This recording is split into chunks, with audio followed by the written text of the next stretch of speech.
we haven't discussed in great detail yet, and it will start to emerge more in this war, I think, is the reaction of the Gulf states to this. The deep reaction, I mean, not just the emergency reaction, but the deep political reaction to the Gulf states, a number of which had entered into were signatories to the Abraham Accords with Israel, normalising relations with Israel. It was reported that Saudi Arabia was very close to doing so as well, and then came October the 7th, probably connected to that fact.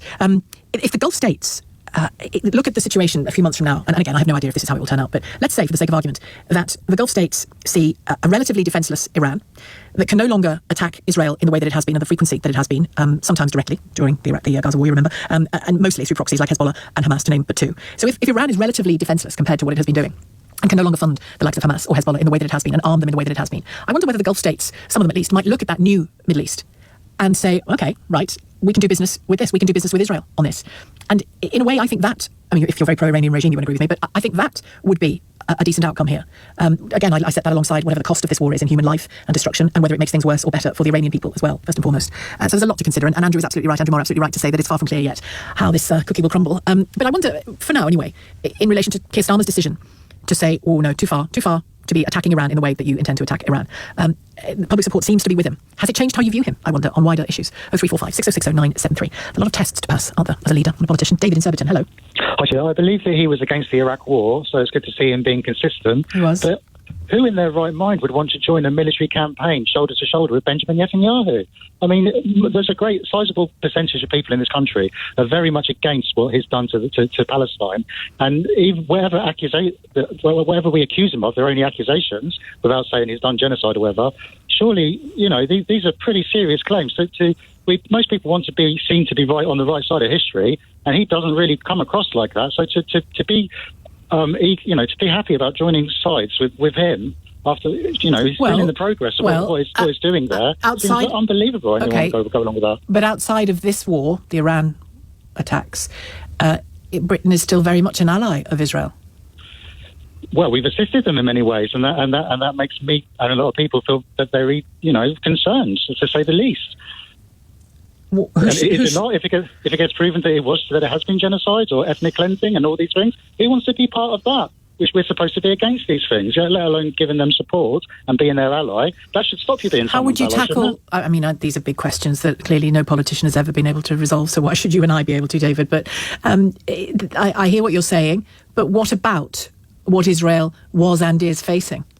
What about Hamas?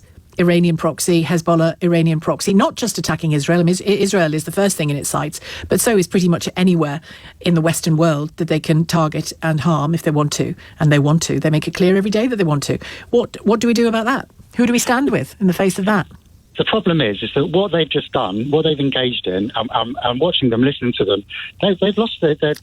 But you've just dodged my question about, and I'm not saying you're doing it cynically, I'm just saying the truth is, we don't yet know what the answer to that question is, do we? What do we do about the violent Islamist terrorists who want to obliterate Israel from the map? You might agree with them, I don't know. But they want to also harm you, me, and everything Western. No, of course I don't think that Israel should be obliterated from the map. Of course not. The point is that it's difficult to join forces with this person. Yes, but when you have to make a choice, what's the choice you make? Well, do you join forces with Hamas and Hezbollah?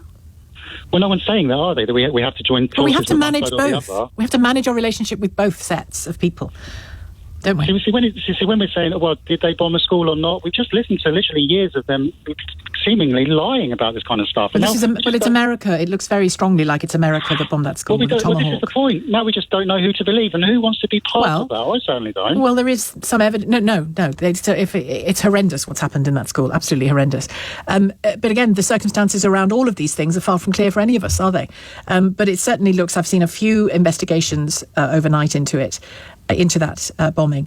All the Americans will say at the moment is that they're investigating it. Donald Trump on Air Force One, I think it was, tried to make out that it's a general weapon, the Tomahawk, and it isn't. It's American made and sold to only 4 countries, Iran not being one of them.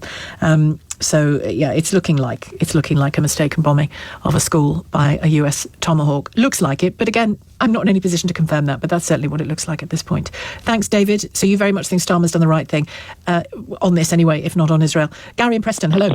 Yeah, hello there.